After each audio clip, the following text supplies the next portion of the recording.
6वी सोम मराठीमध्ये मी सावी तुमचं खूप खूप मनापासून स्वागत करते. आज मी तुम्हाला उन्हाळ्यामध्ये शरीराला थंडावा देणारे आणि तितकीच ऊर्जा प्रदान करणारे पौष्टिक लाडू बनवून दाखवणार आहे. हे लाडू तुम्ही बनवून रोज सकाळी एक खाल्ला ना तर तुमचं शरीर थंड राहून दिवसभराची तुम्हाला एनर्जीसुद्धा मिळेल. आणि खास म्हणजे आपण हे लाडू बनवताना जराही गॅसचा वापर केला नाही, म्हणून हे लाडू करायला खूप सोपे आहेत आणि अगदी 5 मिनिटामध्ये तुम्ही हे लाडू बनवू शकता. चला तर मग आता वेळ न घालवता पटकन रेसिपीला सुरुवात करूयात. पण त्याआधी नेहमीप्रमाणे छोटीशी रिक्वेस्ट आहे. रेसिपी तुम्हाला कुठल्याही क्षणी थोडी जरी आवडली तर रेसिपीला लाईक आणि चॅनलला सबस्क्राईब करायला अजिबात विसरू नका. पौष्टिक लाडू बनवण्यासाठी इथे मी 1 वाटी फुटाणे घेतलेत. त्यालाच आपण भाजलेले चणे असंही म्हणतो. हे फुटाणे भाजलेले असल्यामुळे आपल्याला जरासुद्धा गॅसजवळ जायची गरज पडणार नाही. फुटाणे खाण्याचे खूप सारे फायदे आहेत, हे तर आपल्या सर्वांनाच माहीत आहे. कारण त्यामध्ये भरपूर प्रमाणात प्रोटीन, फायबर, लोह आणि मॅग्नेशियम असतं, ज्यामुळे आपलं वजन कमी होतं, पचनक्रिया सुधारते, हाडेसुद्धा आपली बळकट राहतात आणि रक्तातील साखरेची पातळीसुद्धा नियंत्रणात राहते. रोज आपण एक मूठभर चणे खाल्ले ना तर रोगप्रतिकारक शक्ती वाढते आणि आपल्या शरीराला ऊर्जासुद्धा मिळते. आता हे फुटाणे आपल्याला मिक्सरला दळून घ्यायचे आहेत. त्यासाठी मिक्सरचं भांडं घ्यायचं आहे आणि या भांड्यामध्ये आता हे फुटाणे आपल्याला टाकायचे आहेत. फुटाणे आपल्याला झाकण लावून मिक्सरला एकदम बारीक असे दळून घ्यायचे आहेत, म्हणजे त्याचं छान पीठ तयार होईल. तुम्ही इथे पाहू शकता, फुटाण्याचं मी छान असं बारीक पीठ तयार करून घेतलं आहे. तुमचं पीठ जर यापेक्षा जाड आलं असेल ना तर तुम्ही हे पीठ चाळणीने चाळून मग त्याचा वापर करू शकता. पण मी हे पीठ चाळणीनं चाळून घेणार नाही, कारण पीठ मस्त बारीक असं तयार झालेलं आहे. आता पीठ आपण एका भांड्यामध्ये काढून घेऊयात. आता लाडू बनवताना आज मी गूळ किंवा साखरेचा देखील वापर करणार नाही. एक हेल्दी ऑप्शन म्हणून मी इथे खजूर घेतलेली आहे. खजूर मी पाऊण वाटी घेतली आणि यामधल्या बिया देखील काढून घेतलेल्या आहेत. अशा प्रकारे आपल्याला मऊसर खजूर वापरून हे लाडू बनवायचे आहेत. आता खजूर आपण मिक्सरच्या भांड्यात टाकून घेऊयात, कारण मिक्सरला आपल्याला खजूर बारीक करून घ्यायची आहे. आता यामध्ये आपल्याला 7 ते 8 भिजवलेले बदाम घालायचे आहेत.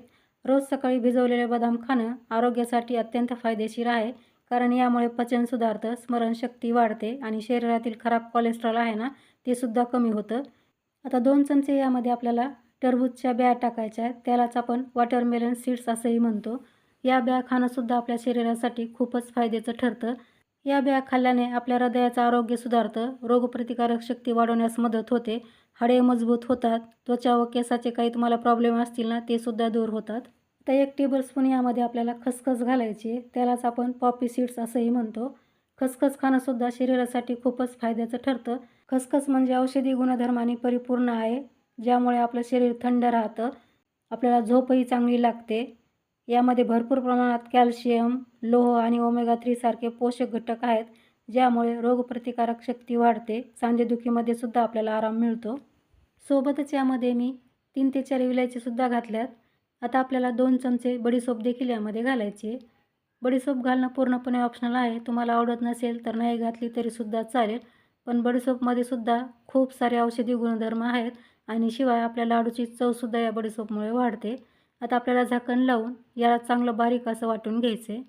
आता हे वाटलेलं मिश्रण आपल्याला या फुटाण्याच्या पावडरमध्येच टाकायचं आहे किंवा पिठामध्येच टाकायचं आहे. तर तुम्ही पाहू शकता छान अशी पेस्ट याची तयार झालेली आहे. सर्व घातलेलं साहित्य यामध्ये छान बारीक झालेलं आहे. संपूर्ण पेस्ट आपण यामध्ये टाकून घेतली आहे. आता हे मिश्रण मिक्स करण्या अगोदर यामध्ये आपल्याला 2 चमचे खोबऱ्याचा कीस घालायचा आहे. इथे मी विकतचा कीस वापरते, त्यालाच आपण डेसिकेटेड कोकोनट असंही म्हणतो. उन्हाळ्यामध्ये खोबरंसुद्धा आपल्या शरीराला थंड ठेवायचं काम करतं. आता हे संपूर्ण मिश्रण आपल्याला छान एकजीव करून घ्यायचं आहे, म्हणजेच मिक्स करायचं आहे. अशा पद्धतीने म्हणजे हातानं करताना तुम्हाला वेळ थोडासा जास्त लागू शकतो. तुम्हाला ही प्रोसेस जर हाताने करायची नसेल ना तर सरळ हे सर्व मिश्रण आहे ना मिक्सरच्या भांड्यात टाका आणि मिक्सरला छान फिरून घ्या. म्हणजे सर्व मिश्रण छान एकजीव होईल आणि तुम्हाला लगेच लाडू वळता येतील. इथे तुम्ही पाहू शकता आपलं मिश्रण लाडू वळण्यासाठी परफेक्ट तयार झालेलं आहे. हे मिश्रण मी ना मिक्सरच्या भांड्यामध्ये घालून मिक्सरला फिरून घेतले. पण जेव्हा मी ती प्रोसेस करत होते ना तेव्हा मला कॅमेरा ऑन करायचं लक्षात राहिलं नाही, म्हणून तो व्हिडिओ मी तुम्हाला दाखवू शकत नाही.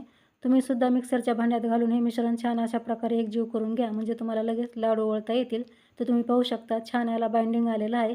आणि एक महत्त्वाचं म्हणजे आपण हे लाडू बनवताना थोडासुद्धा तुपाचा देखील वापर करणार नाही. फक्त असेच आपण हे लाडू तयार करतोय. तर पाहू शकता मस्त आपले इथे मिश्रण तयार झाले. आता लगेच आपण लाडू वळायला सुरुवात करूयात. आता जेवढा लहान किंवा मोठा तुम्हाला लाडू हवा आहे तेवढं मिश्रण घेऊन अशा प्रकारे लाडू वळवून घ्यायचा आहे. तर तुम्ही पाहू शकता अगदी सहज आपल्याला लाडू वळता येतो आहे. बिलकुलसुद्धा आपल्याला जास्त वेळाला लागत नाही. मस्त आपला इथे लाडू तयार झाला आहे. आता हा लाडू आणखी छान दिसावा म्हणून याला मी एक टरबूजची बीसुद्धा लावून घेतली आहे. तर पाहू शकता सुंदर लाडू तयार झाला आहे. हा साईडला ठेवते आणि आणखी एक लाडू तुम्हाला बनवून दाखवते.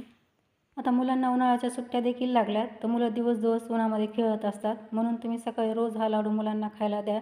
म्हणजे त्यांचं पोटही भरेल, उन्हापासून त्यांचं संरक्षणही होईल आणि त्यांना दिवसभराची एनर्जीसुद्धा मिळेल. आता अशाच प्रकारे मी राहिलेले सर्व लाडू बनवून घेते. तर तुम्ही इथे पाहू शकता संपूर्ण लाडू मी बनवून घेतलेत. आपण घेतलेल्या साहित्यामध्ये 13 ते 14 लाडू तयार होतात मिडियम आकाराचे.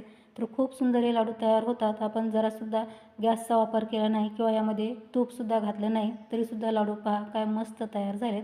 हे लाडू तुम्ही एकदा बनवून हवाबंद डब्यामध्ये बाहेर ठेवले तर 15 ते 20 दिवस टिकू शकतात आणि फ्रीजमध्ये जर ठेवून खाल्ले तर तुम्ही महिना दीड महिनासुद्धा हे लाडू खाऊ शकतात. तर ट्राय करून पहा. रेसिपी कशी वाटली कमेंट्समध्ये मला नक्की सांगा. रेसिपी आवडली तर लाईक शेअर करा. तर लवकरच भेटू आणखी एका अशा छानशा रेसिपीसह. तोपर्यंत मस्त खा आणि हेल्दी राहा. धन्यवाद.